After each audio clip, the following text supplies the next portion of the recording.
সুকান্ত ভট্টাচার্যের প্রিয়তম সুখ। সীমান্তে আজ আমি প্রহরী, অনেক রক্তাক্ত পথ অতিক্রম করে আজ এখানে সে থমকে দাঁড়িয়েছি।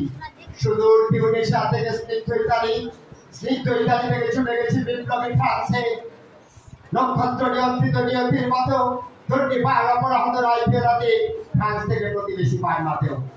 আজ বিহার সৈনিকের কড়া পোশাক, হাতে এখনো দুর্জয় রাইফেল, রক্তে রক্তে তরঙ্গিত জয়রাগ শক্তির দুর্বদম্ভ।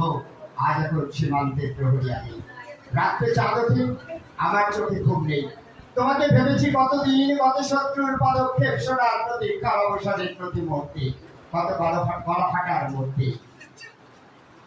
আমি যেন সেই বাতিওয়ালা যে সন্ধ্যার রাজপথে পথে মাটি চালিয়ে ঘরে ফিরে, অথচ নিজের ঘরে নেচার মাটি চালার সামর্থ্য, নিজের ঘরে চলে থাকে দুঃসহ কারণ। নমস্কার।